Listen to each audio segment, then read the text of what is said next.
News शिखरांश, हम में है दम सच्चाई को सामने लाने का।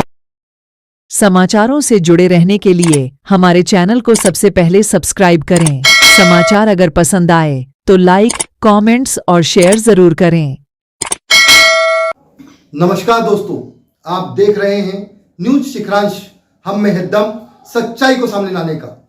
आज हम ऐसे व्यक्ति की बात करने जा रहे हैं जिसका नाम है योगेंद्र कुमार डोंगरे, YK डोंगरे, पिता कारूदास डोंगरे, लुम्बिनी नगर, बालाघाट, जो कि शिक्षा के क्षेत्र में काम करता है और जब से यह नौकरी में आए हैं सदैव विवादित रहे हैं। जहां जहां इनकी नौकरी रही है, जहां जहां इनकी पदस्थापना रही है, वहां इनका विवाद और इनका चोली दामन का साथ रहा है। वर्तमान में एक महिला जिसे नौकरी के नाम पर जिसका शोषण किया गया, जिसका बलात्कार किया गया और उक्त महिला बार बार थाने के चक्कर लगाती रही। लास्ट में अंतिम समय में न्यायालय में जब वह गई तो माननीय न्यायालय द्वारा 376 का मुकदमा कायम किया गया। आज हम उस महिला से आपको सीधे सीधे बात करवा रहे हैं, आपको सीधे से मिलवा रहे हैं कि उस महिला पर उसकी आप बीती आपको सुनवा रहे हैं कि उस महिला के साथ आखिर में हुआ क्या। जब आपका मतलब योगेश डोंगरे और आपके बीच में कैसे संपर्क स्थापित हुआ, सबसे पहले अपन इस बात पे बात करेंगे कि सबसे पहले आप योगेश डोंगरे के संपर्क में कब आई? जी, ये घटना 2000 मतलब 21-22 में मैं हॉस्टल में लगी। मेरे भाई साहब इसके पास नौकरी करते थे। एक दिन भाई साहब ने कहा कि गुड्डी काम है, तुम यही मेरे ऑफिस आ जाना। मैं अपने भाई से मिलने इनके ऑफिस गई थी तो ये वहाँ पे पहले से मौजूद थे, प्रिंसिपल थे, मैं जानती नहीं थी इनको। तो इन्होंने कहा कि बोले, इन्होंने मुझे देखा तो कहा कि नौकरी दूंगा इनको, अपनी बहन को लगवा लो, ऐसा वैसा मेरे भाई को फोर्स करने लगे। जबकि मैं ऑलरेडी बूढ़ी हॉस्पिटल में जॉब करती थी। तो भाई साहब ने मुझसे कहा तो मैंने कहा नहीं भैया, मेरे पास समय मैनेज नहीं हो पाएगा क्योंकि मैं हॉस्पिटल में ऑलरेडी काम कर ही रही हूँ। तो फिर ये उन पे दबाव बनाने लगा मेरे भाई पे कि तुम उसको अपनी बहन को लगाओ नौकरी पे, तभी मैं तुम्हारे बारे में, नहीं तो तुम भी निकलो। तो मेरे भाई पे प्रेशर आने लगा तो मेरा भाई कहता है गुड्डी कर लेना तो डबल उसमें तू सही भी हो जाएगा, तेरे लाइफ भी सुधर जाएगी। जबकि मेरे हस्बैंड नहीं चाह रहे थे कि मैं नौकरी करूँ डबल, और इसने तो शर्त रखा था कि मतलब नाइट भी करना पड़ेगा। जबकि नाइट का मेरे पास तो कोई वो ही नहीं था, ऑप्शन ही कि मैं नाइट कर सकूं, क्योंकि मेरे बच्चे थे, मेरे हस्बैंड थे, मैं कैसे नाइट करती इनके यहाँ। तो मैंने साफ मना कर दिया कि मैं नहीं करना चाहती। पर भी इस आदमी ने बार बार मेरे भाई पे दबाव बनाया और इनने मेरे को नौकरी पे लगवाया। 2022 की बात है, 2022 13 जून 2022 की नौकरी। जब आप उसके हॉस्टल में नौकरी करने लगी है ना, हॉस्टल अधीक्षक था वो उस समय जी। ये बात गोंगलई हॉस्टल की है जी। तो उसके उपरांत उसका व्यवहार आपके प्रति कैसा था? जब मैं वहां पे काम पे जाने लगी तो मैं अपने मतलब काम से काम रखती थी। मेरे को, मैं किसी स्टाफ को नहीं पहचानती। किस पद पर रखा था उसने आपको? उन्हें परिचालिका, मतलब वहाँ एक रसोईया का काम, बच्चों की देख रेख, night duty, gatekeeper, all rounder सभी काम करते थे। अंशकालीन पद पे थे हम लोग और वो जो बोलते थे, जैसा काम बोलते थे पूरा काम करते थे। मैं ही नहीं, मेरी तरह और भी लोग थे। सब लोग अपनी अपनी नौकरी अपने अपने हिसाब से करते थे। खाना बनाते थे, बच्चों की देख रेख करते थे, गेट पे खड़े रहते थे, आने जाने वालों की एंट्री करवाते थे, मतलब हॉस्टल के तमाम सारे काम करते थे। उनका व्यवहार कब बदला एकदम? व्यवहार इनका ये धीरे धीरे मतलब हमारे वहाँ आने लगे अंदर।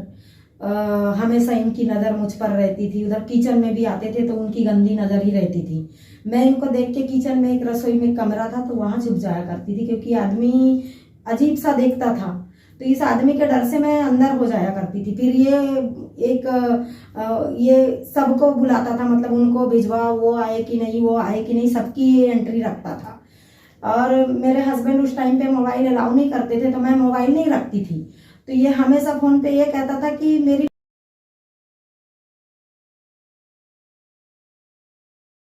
हमारे साथ काम करने वाली महिलाओं को, हाँ। तो ये एक दिन फोन पे मेरे को कहने लगा, तुम कैसी महिला हो, फोन नहीं रखती, तुम फोन रखोगी। उसमें इसने उस टाइम भी मेरे साथ नाटक किया था कि अगर तुम फोन नहीं रखोगी तो मैं नौकरी से निकालूंगा, मैं ऐसा करूंगा वैसा करूंगा। दबाव पे दबाव मतलब बनाते ही रहा। मैंने कहा अपने हस्बैंड को कि ये फोन बोलता है, जबकि मेरे हस्बैंड फोन नहीं चाहते थे, जबकि अपने पास इतना समय नहीं हुआ करता था कि अपन फोन फान नहीं होते, जब बच्चों के पास था तो उनसे बात हो जाती थी। इसने कहा कि तुमको फोन रखना ही पड़ेगा, फोन रखना ही पड़ेगा, तो मैंने नहीं रखी फिर भी।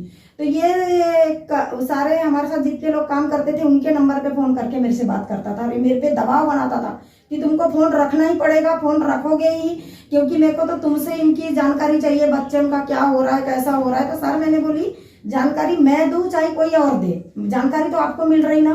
तो ये फोन का भी बहुत चेंगड़ बनाया इनने, पर मैंने उस टाइम में फोन नहीं रखी सर, मैंने फोन फान का नहीं, वो सारी हिस्ट्री मैं निकाल के दूंगी कि मेरे पास कब से फोन था, कौन सा फोन चलाती थी मैं, कौन सा क्या है, सब पता चल। तो कब? हाँ, फिर ये धीरे धीरे धीरे धीरे ऐसा किसी न किसी बहाने बुलाने लगा, फिर ये धीरे धीरे प्रलोभन देने लगा, तुम अच्छी हो, पढ़ी लिखी हो, तुमको मैं सरकारी नौकरी लगा दूंगा, तुम्हारे बच्चों की देख रेख करूंगा, पूरी जिम्मेदारी लूंगा, तुम्हारा भरण पोषण करूंगा, तुम्हारा सब, मैं बहुत पैसे वाला हूँ, मेरी बहुत भोपाल तक पहुंच है और मैं बहुत अच्छा कर सकता हूँ तुम्हारे लिए, अगर तुम मेरी बात मान लो तो तुम्हारा मैं सब कुछ करूंगा करके।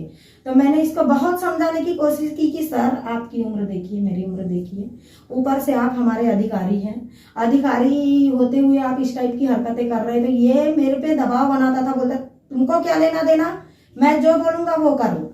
फिर इसके बातों में मैं नहीं आई, तो एक दिन इसने योजना, मतलब इसकी साजिश थी बनी बुनाई षड्यंत्र पूर्वक, इसने क्या काम किया, इसको प्रिंसिपल रूम अलर्ट था वहां पे, तो वहां पे इसने सफाई के बहाने मुझे बुलाया कि तुम आओ, यहाँ पे जाले लगे हैं तो थोड़ी सफाई कर दो। तो मैंने कहा सर और भी कोई महिलाएं उनको बुलाओ, तो नहीं बोला मैं जितना बोलता हूँ उतना करना पड़ेगा करके इसने मेरे को जबरदस्ती वहां हॉस्टल में आके बोला और वहां बुलाया अपने रूम में। जब रूम में बुलाया तो मौजूद था पहले से जो वहां पे, अब प्रिंसिपल है, पावर में है, तो हमको तो इनका कहना मानना पड़ता है ना सर, हम थोड़ी ना जानते कि इतना कुकर्मी और इतना मन में उसके क्या चल रहा था। जब मैं गई सर तो इनने कहा, मतलब वहाँ रूम है, मैं पूरी जगह दिखाऊंगी वहां की, तो वहां पे इनने क्या काम किया, बोला कि ये जाले लगे हैं देखो। जैसे रूम था तो ये जैसे मैं जाला देखने गई तो इसने दरवाजा बंद कर दिया और वही पूरे ऐसे बाल वाल मेरे खींच खाच के इसने इतना जोर जबरदस्ती करके बलात्कार किया और वीडियोस फोटोज बनाया मेरे। और ये उसके बाद जब मैं निकलने लगी बाहर तो बोले अगर तुम किसी को बताओगी और यहाँ से अगर मेरी बात इधर के उधर लीक हुई बोले तो तुम जान से जाओगी, बोले तुमको जीने नहीं दूंगा, ना ही तुम्हारे बाल बच्चों को। बोले ये ऐसा डरा डरा के मेरे साथ ज्यादती करता रहा सर। फिर उसके बाद ये हमेशा फोटो वीडियोस के दम पे मेरे को ब्लैकमेल करने लगा, हर बार इसकी यही नाटकें रहते गई। मैं इनसे तंग आ गई। फिर इसकी ये जो पीए है सीमा राव, ये उसको भिजवाता था जा अभी लेके। जब इसने मेरे साथ घटना किया हॉस्टल में तो मैं हॉस्टल जाना बंद कर दी डर के मारे। तो ये अपने 2-4 लोगों को पूरन को भिजवाया कि जाओ कल्पना को बुला के लाओ, जाओ कल्पना को बुला के लाओ। मैंने बोली नहीं ये बहुत वो करता है करके, पर मैं भी उस टाइम डरी घबराई हुई थी तो किसी से कह नहीं पाई। लेकिन वो मेरी सबसे बड़ी गलती है ये सर कि मैं उस टाइम चुप थी और इसके जुर्म का शिकार होते रही और हमेशा इस बलात्कारी के डर और दबाव में रहते गई। सबसे बड़ी गलती मेरी ये है, काश मैं उस टाइम। तो आप बाद में फिर जब आपको एहसास हुआ कि ये चीज बिल्कुल गलत है, तब फिर आप जब थाने गई, आपने शिकायत, महिला थाने में जाकर शिकायत की जी। महिला थाने में शिकायत करने के उपरांत आपका मामला पंजीबद्ध क्यों नहीं हो पाया? जी सर, जब मैं महिला थाना गई आवेदन लेके, नहीं मैं पहले सबसे पहले महिला मतलब इसकी सारी हरकतें बताने उनके घर गई, इनकी पत्नी को। अच्छा। इनकी पत्नी को सारी बातें बताई तो उनने मेरे साथ अभद्र व्यवहार की। उन्होंने कहा कि बोले मेरा 24 साल का पति, मैं जानती हूँ तू बड़ी बताने आई तो तेरे को हम पैसे वाले हैं तो तू क्या समझती है, तो तेरे को चप्पल मारूंगी तो जूते मारूंगी, ऐसा उल्टा सीधा मेरे साथ ये बोल रही थी। और जब मैं घर आई मैंने बोली ठीक है, मैं भी डर गई एकदम, ये पैसे वाले मेरे साथ कुछ भी करवा सकते हैं, क्योंकि वो धमकी ऐसी देता था कि मैं कुछ भी करवा सकता हूँ, तुमको जिंदगी जीना है तो मैं जो बोलूंगा वैसा करना पड़ेगा बोलता था। बस ये इन्हीं चीजों से डरा के धमका के इससे मैं परेशान और त्रस्त हो गई थी, पूरे इतना तंग हो गई थी कि मेरे समझ में नहीं आ रहा था कुछ। इसकी जो ये सीमा थी, ये सीमा बार बार दबा। उनने बोला कि जाओ अभी कल्पना को लाना, तो ये चल रही है नहीं कि तेरे वीडियो फोटो दिखाओ, तू आ रही है नहीं, मेरे को साहब ने भिजाया तो मेरे को ले जाना ही पड़ेगा। ये बिल्कुल जिद की तरह मेरे पीछे पड़ी रहती थी। इनको मैंने इतना समझाई सर, इतना समझाई कि देखो ये सब गलत है, तुम क्यों कर रहे हो ऐसा वैसा, लेकिन ये नहीं मानते थे। ये हमेशा एक ही चीज का डर दबाव बनाते थे कि फोटो वीडियो सोच ले आ रही या नहीं। इनकी बातें सुन सुन के मानसिक शारीरिक पूरी त्रस्त हो गई थी सर मैं। इसके बाद मेरे हस्बैंड की मृत्यु हुई, उसके बाद भी इसके ये कारनामे चलते रहे। हुआ ये सर, यहाँ तो इसने जो कुछ किया, इसने बैहर ले गया झांसा दे के कि मैं तुम्हारी पक्की नौकरी बैहर में लगवाऊंगा करके। और वहां पे भी इसने मेरे ना चाहते हुए भी बलपूर्वक मेरे साथ जोर जबरदस्ती बलात्कार किया और तनख्वाह उनने वहां से दिलवाया और नौकरी हमसे नहीं करवाया। इसने इस टाइप के कारनामे किया है। रही बात मंडला भी ये नौकरी लगा दूंगा बोले, ये फ्रॉड किस्म का इंसान। इसके मैं क्या कहूँ सर इसके बारे में। नहीं हाँ, अब आती महिला थाने की। हाँ, जब थाने में जब मैं तंग होके रिपोर्ट लिखाने गई तो वहां जो मैडम थी, हाँ, वहां जो मैडम थी किरण वटके जी, वो क्या बोले मेरे को, तू क्या रिपोर्ट लिखाती इसकी, बोले तेरी रिपोर्ट चलेगी क्या, बोले यहाँ बोले तेरी कोई रिपोर्ट नहीं चलने वाली है, बोले मारू डायलॉग तेरे ऊपर, बोले मारू क्या डायलॉग, बोले वो पैसे वाला है, बोले ऐसा खड़े से आवेदन फेंकती थी सर, जिसके चश्मदीद गवाह मेरे पास है सर। तो ऐसा खड़े से मेरे ऊपर आवेदन, जैसे मैं विधवा असहाय या कमजोर प्रवृत्ति की हो गई तो मेरा ये वो है क्या सर सम्मान। और ये पोस्ट फिर आपने इसकी शिकायत पुलिस अधीक्षक महोदय से की? जी, अधीक्षक महोदय जी से भी किया, सबसे किया। और इनने जब बातें बढ़ने लगी तो इनने वहां बिठा के राजीनामा करवाए, मेरे से आवेदन पे लिखवाए कि मैं 376 के मामले में राजीनामा हुआ, इन्होंने थाने में बिठा के करवाए।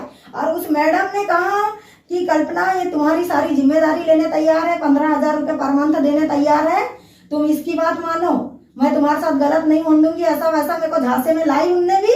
और ये सब वो करके इन्हें राजीनामा कराए मेरा, और थाने के माध्यम से चेक पेमेंट करवाए सर इनने, वो तो चेक है सही, डेट वेट सब पूरी फिक्स है मेरे पास। तो इनने चेक पेमेंट बोले सब तो कर रहा है, अब तो यहाँ लिखा पड़ी हो गई। तब तक मैं इनके साजिशों को समझ नहीं पाई थी सर कि इनकी साजिश है मेरे लिए ऐसी चलते जा रही करके। तो इन्होंने फिर थाने से चेक पेमेंट दिलवाए, सब किए और बोले भाजा लेना रे, बोले कुछ नहीं होता। और जब एक चेक लगाए उसके बाद इनकी फोटो खींच के रखी हूँ मैंने, उसके बाद मैडम कहने लगी तू तो फंस गई कहे, तेरे लिए तो हम लोग प्रोग्राम बना रहे थे ये सब कहे। और उनने ये सब कहानी मेरे साथ बनवाए और थाने में ही इनने इतना, मैं क्या बोलूं सर, क्या बोलते हैं कि अगर थाने वाले के बारे में बोलोगी तो तुम ऐसा वैसा। इनने मेरे साथ इतनी जोर जबरदस्ती की है सर, इनने बुलाया मेरे को FIR के नाम पे, SP साहब को, कलेक्टर महोदय जी को, मैंने महिला थाना को, मेरा तो आवेदन ले ही नहीं रहे थे सर, महिला थाना में बिल्कुल नहीं ले रहे थे। इतने आवेदन महिला थाना को लगाई, SP साहब को लगाई, कलेक्टर महोदय जी को अपनी व्यथा बताई मैंने। उन्होंने कहा कि महिला जो बोलती है उसका FIR लिया जाए करके, लेकिन ये अपने मनमानी में थे, ये कुछ नहीं कर रहे थे सर। इन्होंने मेरे साथ 15 जून को, मैं इन सबसे तंग आकर मैंने कोर्ट में पिटीशन लगाया था सर अपने, कि सर मेरे को कहीं न्याय नहीं मिल रहा है और आज हम लोग मजबूर और असहाय हो गए, तो हमारे लिए कोई सहारा नहीं है। इसलिए मैं कोर्ट की शरण में गई और कोर्ट में जाके मैं ये समझने लगी कम से कम यहाँ तो न्याय मिलेगा ना। मैं कहती हूँ कोर्ट ही न्याय दे, जरूरी तो है, कोर्ट न्याय देती है, लेकिन ये जब पोस्ट में बैठे तो इनका काम है ना न्याय देना। निष्पक्ष होकर अगर ये कार्रवाई करे तो सत्य की सत्य बात आएगी, झूठे की झूठी आएगी। आज इन्होंने मेरे को बड़े हिसाब से थाने में बुलाए कि बोले तुम आ जाओ, बोले तुम्हारी FIR लिख रहे हैं, बोले डोंगरे के खिलाफ। और इनने मेरे को 15 जून को बुलाए सर, और मैंने अपना मतलब परिवार पेश कर दी थी इधर 8 जून को। इन्होंने मेरे को बुलाए, बोले FIR कर रहे तुम आ जाओ। मैं बड़े घोराई से गई सर कि चलो ये लोग मेरी FIR कर रहे। इनने तो मेरे साथ वहाँ हम ऐसा नहीं लिखते तो हम वैसा नहीं लिखते, तो हम ये नहीं करते तो हम वो नहीं करते। तो मैंने कहा ठीक है, नहीं लिखते तो मैं चले जाती हूँ। मैं उठ के आ गई सर कोतवाली थाने के गेट तक। ये 10-12 पुलिस वालों ने मेरे को खींच के मेरे पूरे कपड़े अस्त व्यस्त, और सामने खड़े पुलिस वाले पूरे खड़े थे सर, पूरी बॉडी उन्होंने मेरी देख के पूरे कपड़े अस्त व्यस्त हो गए थे। और इन्होंने मेरे को तुरंत वहां 24 घंटे बिठा के रखे और मेरी तुरंत कायमी करवाए, झूठे केस में। जबकि ये जानते थे कि ये महिला की सच्चाई क्या है, फिर भी इनने मेरे पे 388 384 की धारा लगाए, मेरी मीडियाबाजी की है, मेरी पेपरबाजी की है और मेरे को जीने के लायक नहीं छोड़े थे सर। वो तो मेरी किस्मत और मेरी अच्छाई कि मैं बाल बाल बच गई, मेरी जमानत हो गई। मेरी जमानत के दूसरे दिन ये वाई के डोंगरे बलात्कारी फिर थाने गया था और इसने बोला कि और पैसे लेकर उसको फंसाओ, इसकी जमानत हुई कैसे, ये इस बात को लेके फिर से गया था। ये बताओ कितना कितना ये कुकर्मी, ये कितना बलात्कारी, कितना बुरा करने जा रहा था मेरे साथ। और ये अच्छे वफादार ईमानदार इंसान के साथ इनने इतना बड़ा षड्यंत्र रचे और आज मेरी जिंदगी खत्म कर दी है।